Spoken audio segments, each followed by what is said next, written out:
Well, here we are again, folks. This is Brother Peter with tidbits from the Word. During a day of teaching and preaching and looking up things and finding material and doing excerpts and looking forward to being able to show somebody that I am just a human being, that I've come from everywhere anybody else has come from. I've come from the doldrums of this earth. This earth, Satan has taken hold of it. He has nothing good for anybody. His will is that there is nothing good happens to anybody. If anything good happens to you, it happenstance is from Jesus Christ and from God. Let's look at a come to me for rest statement. If you want to be refreshed, you have to come to Jesus. In Romans 8:28 it said, all things work together for good of those that love the Lord and are called according to his purpose. And let's look at this. He said, the journey, we've been refreshed by Jesus, but we're still on this earth and we're still on a journey. And this journey has been too much for us. There has been times in my life, in my younger years of Christian living, that the journey seemed like it was impossible. That I had no way out. I even got to a suicidal place before by the pressures that were put on by the world and by the devil that he would put on. God said there's no temptation that's taken man that I'm not able to fix. And God fixed those times in my life. And when he fixed them, that was a time of refreshment. And I had to have a time of refreshment. But I also had to have a time when in life there was some hardship. Hey, when you're learning to ride a bicycle long distance, you suffer much hardship of body. The legs feel like you're going to fall off. Your arms feel you're tired. You're sweated. You're dying of thirst. But you continue. You're in a 20-mile race. And you continue that. And we're in a race. When we get saved, we're in a race. We're headed for heaven. But we got to stay in the race that Jesus Christ put us in, no matter what the hardship is. Paul was in such hardship that he was in. If you study his life, you'll think, man, my life's a breeze. So this journey has been much for us, much for you. And you are bone weary. Do not be ashamed of your exhaustion. Instead, see it as an opportunity for me to take charge of your life. This is what Jesus says to you. Romans 8:28. That all things are working now together for me. And I'm going to come and I'm going to give you what you need. Let's go back in our Bible to the book of Psalms and look at something in the book of Psalms. In Psalm 42, let's look there. There's 32. And here's 42. Let's take a look at it. Psalm 42. As the hart panteth after water brook, so panteth my soul after thee, O Lord. My soul trusteth for God, the living God, when I shall come and appear before him, before God. My tears have been my meat day and night, while they continually say unto me, where is thy God? When I remember these things, I pour out my soul in me, for I have gone with a multitude. I have went with them to the house of God, with the voice of joy and the praise, with the multitude that keep thy holy day. He's saying, God, look at me.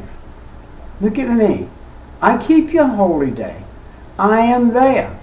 But what God is saying, you're living in a world that's not following me. So you're going to go through some persecution.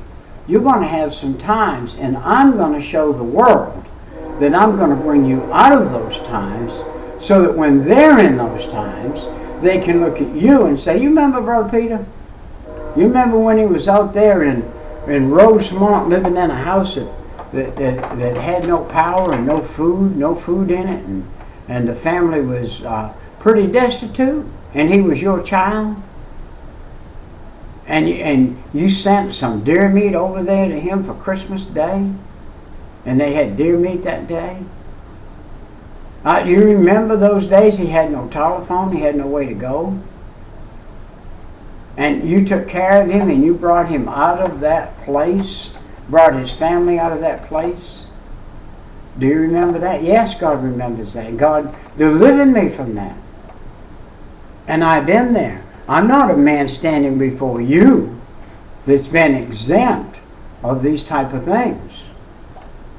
Being self-employed all my life, I have had many times when I was destitute, in the middle somewhere, praying, God, show me, God.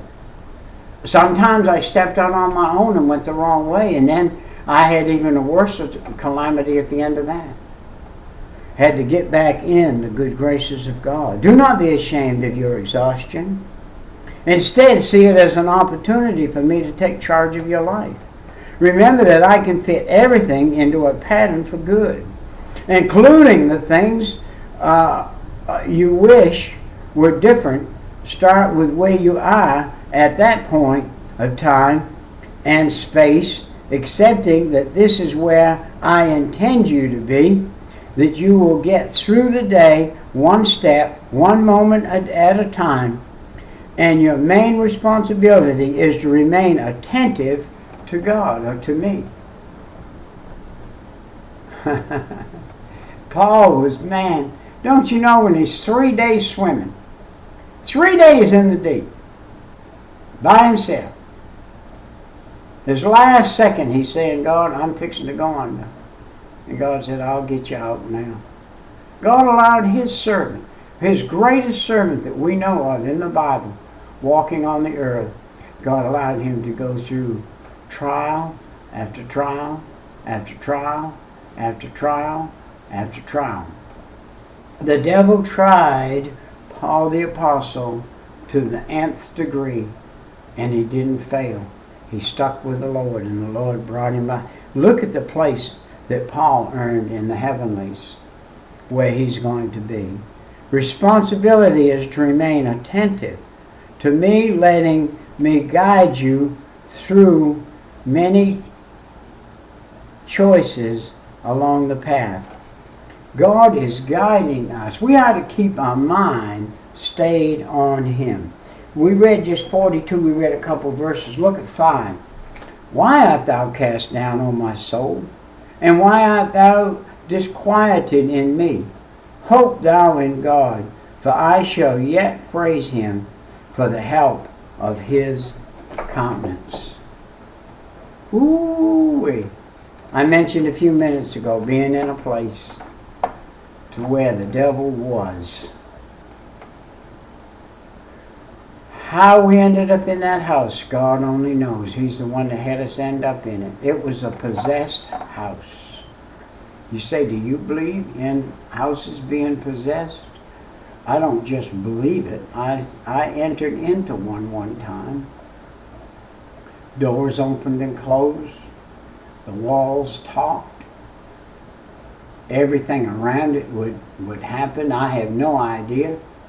There was a lake down there by it, and on that same property, and we went down there and went fishing, laid our fishing poles down, come back, and all the poles were gone, thrown in the water.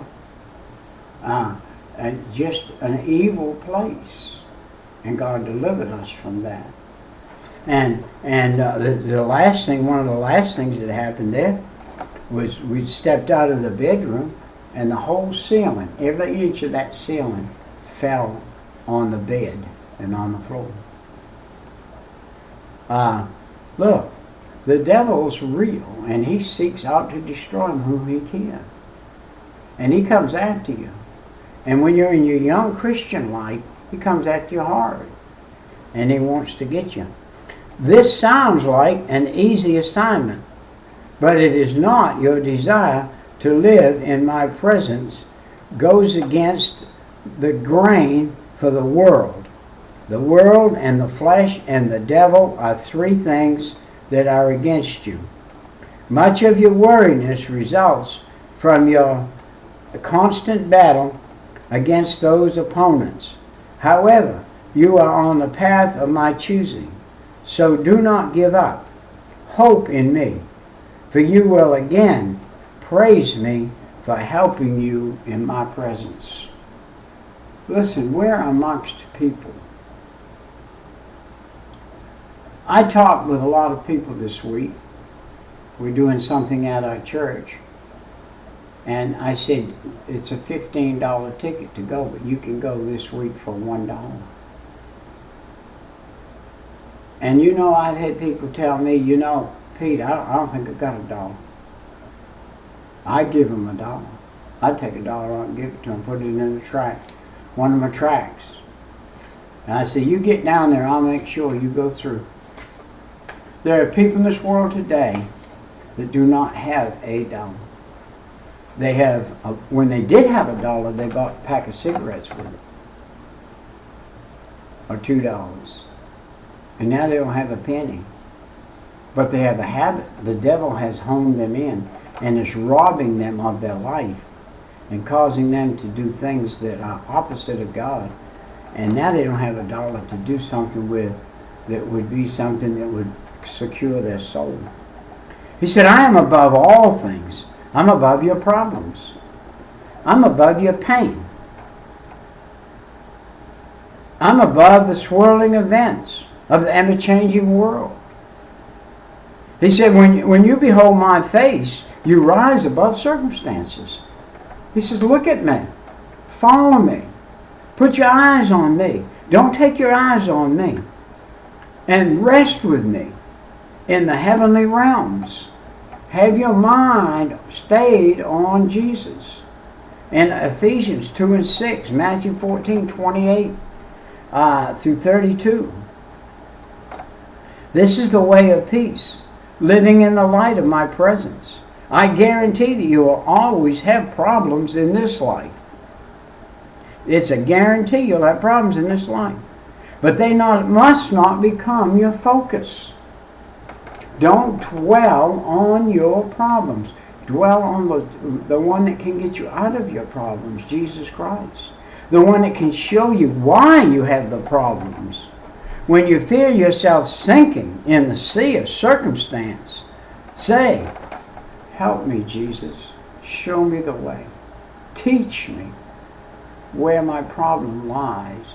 Teach me how to get out of this situation. And I will draw you back to me, he said. You're probably in some of the problems you have because you've left your first love with Jesus and with God. And I will draw you back to me. You have to say that 1,000 times daily. Don't be discouraged. Jesus said, I know the weakness of the human being. I know that you have weakness in this human body. This flesh had weakness in it, and it causes great difficulty. Today is the 8th day of October. April, May, June, July, August, September, October. Let's see what October 8th has in this little book I was looking at. And October 8th says this: I love you with an everlasting love. God speaking here. Jeremiah 31 and 3, Exodus 15, 13, and Hebrews 13, 8. Look those up. He is talking here to his Old Testament saints, but he also brings it up into today's time. And he loves us with an everlasting love. The human mind cannot comprehend the love of God. We just can't do it. And the human mind cannot comprehend many things that consistently happen. We don't even understand our emotions much of the time. We emotionally, we flicker, we falter. We're like a flame in a jar on a candle that flickers. It keeps going. It nearly goes out. Poof, it's back up again. That's how we are. So we have to face everything. We have to face varying circumstances as long as we're in this earth in the flesh. We got to be careful that we don't become fickle or mixed up in what is sent to us by the devil. We have to watch our feelings.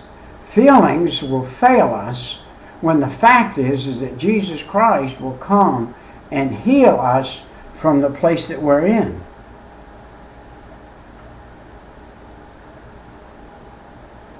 If you want to benefit fully from the love of God, you must be in contact with Him.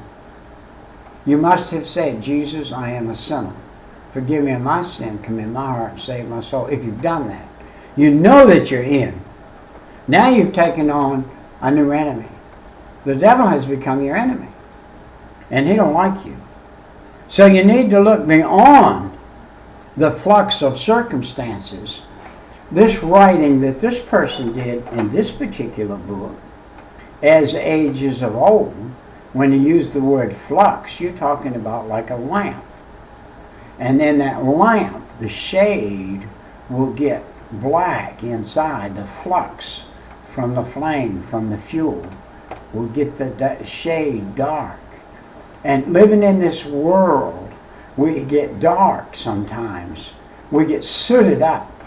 We flicker in this flame of this world.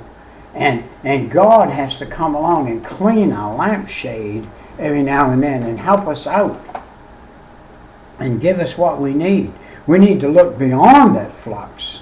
That flux is maybe circumstance of some kind of problem in our life or something come upon us. We have to see that Jesus is gazing at us or looking at us or watching us at all time, watching over us. He's got our back. He's also got our front. He also knows where we are at all times. He also will meet every need that we possibly have. His awareness of the presence of where we are is always there. He's the one that strengthens us to come through this world of adversity today. As you receive and respond to the love of Jesus, He said,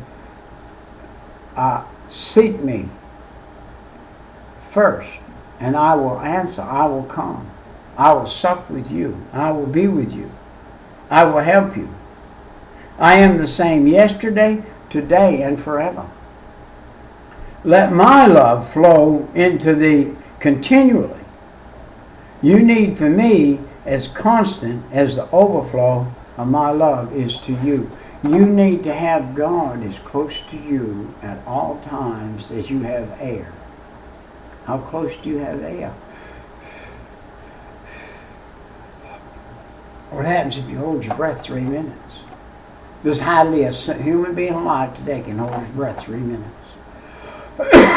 We have got so physically out of shape, we can't even hold our breath a minute. If you don't believe that, after you hang up on this and you watch through this, you look at, get your stopwatch out, and you hold your breath as long as you can, see how healthy you are.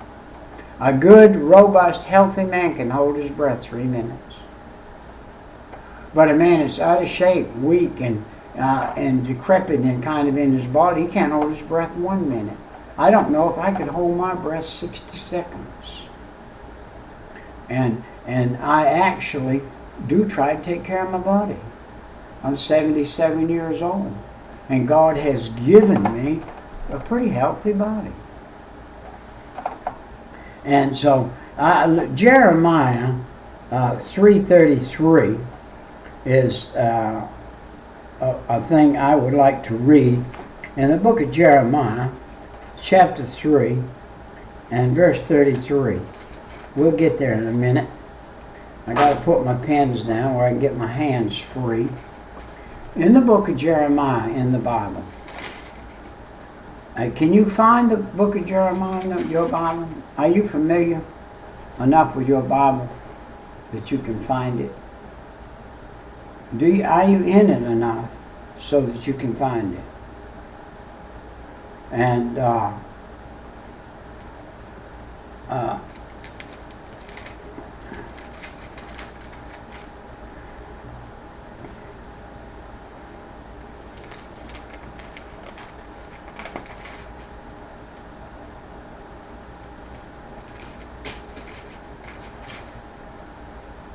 Jeremiah 33 and 3.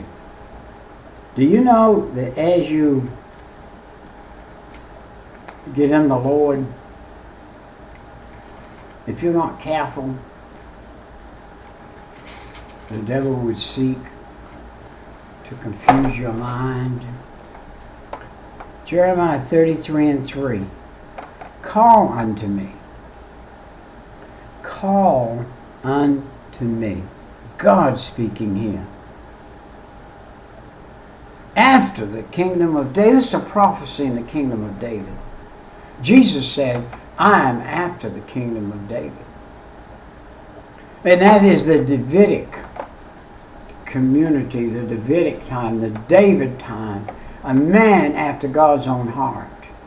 You say, but Peter, David did many things in the flesh that were not spiritual, that were not godly, that were ungodly. Yes, he did. And God forgave him for those. God is showing us through David his love and his mercy. And in the flesh can do those things. And that's why you have to be careful in the flesh. Verse 3, he said, call unto me, and I will answer thee. Have you called unto God? Have you said, Jesus, I am a sinner, forgive me of my sin, commit my heart, and save my soul? Have you called unto God today, after you're in now, and have you called unto God through your problems, you're in the world, and in the world you're going to have things that aren't pleasant. You're going to have flat tires. You're actually going to have flat tires. You say, well, I keep 4 brand new tires on my car, Pete. I'm not going to have a flat tire. Well, what about when you run across that piece of steel that dropped off a truck in the road and blows a brand new tire? I've had it happen. Perhaps you have too. And those things come. He said, if you'll call unto me, I will answer. I'll answer you. If you call unto me, I will answer you. How about that? The God of heaven will answer you, a little old person like myself, kneeling in a closet, saying, God, I need you on the scene. And he says, whispers in a still small voice, I am on the scene. When you asked me to forgive you of your sin and come into your heart, I did. And I haven't gone anywhere. I'm still there. And I'm not going to go anywhere. And I'm going to meet your need. I will answer thee. I'll show thee great and mighty things. What is the first great thing that God will show you?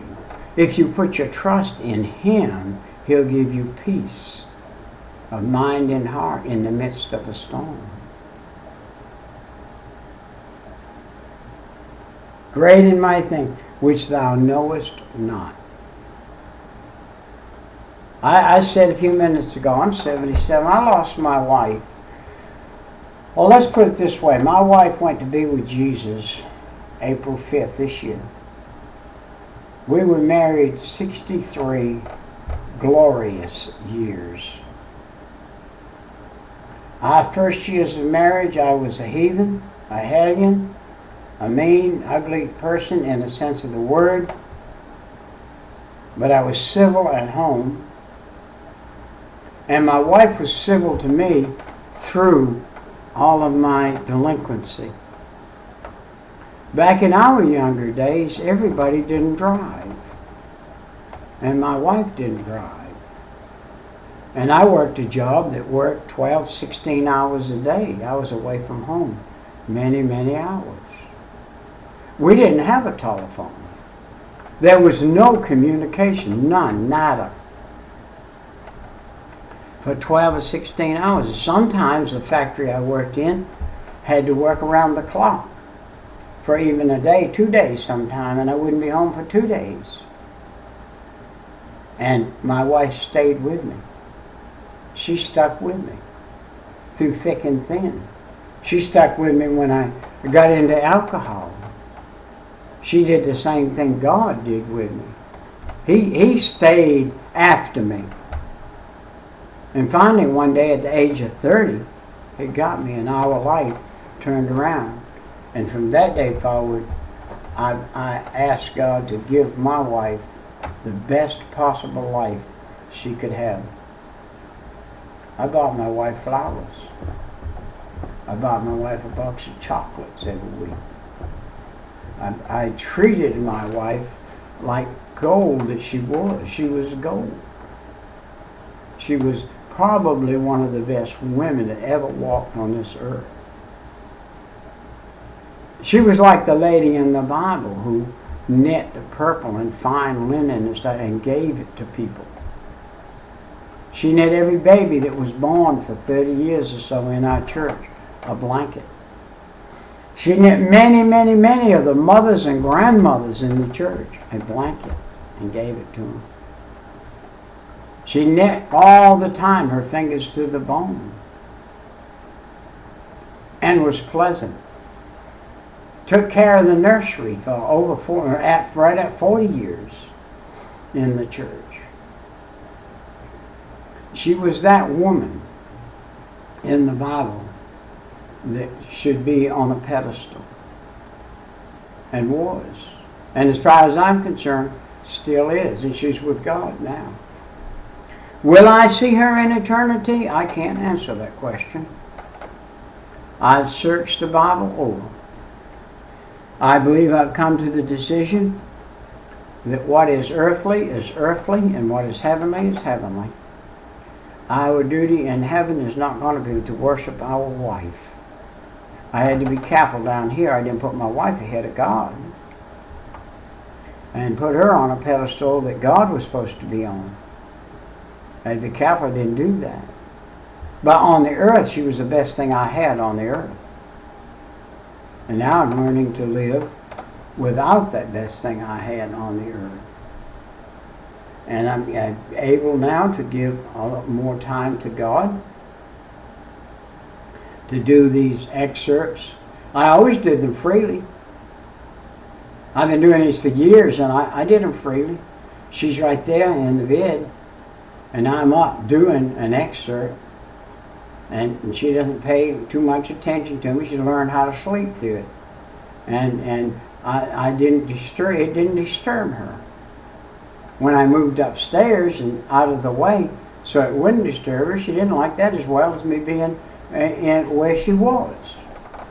And so I could do excerpts with her right there in the other room. It didn't bother her a bit. Matter of fact, she had to listen to them.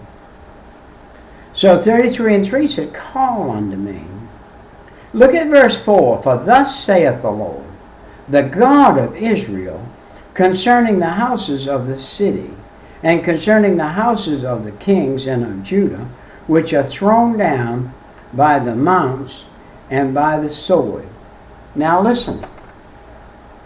He will take care of us while the earth is being destroyed around us. He did it back in Jeremiah's day, and he'll do it today. If you put your trust in Jesus Christ and him alone, you will have him alone to serve you and to come and say to you, I'll take care of you in your time of need, your time of trouble, and whenever. You put your trust in me, put your hope in me, put your life in me, and I'll take care of you. You don't have to worry about the past, the present, or the future. Wow, that's a good God. If you haven't been saved, say, Jesus, I am a sinner. Forgive me of my sin. Come in my heart and save my soul. And He will. See you next time. Bye.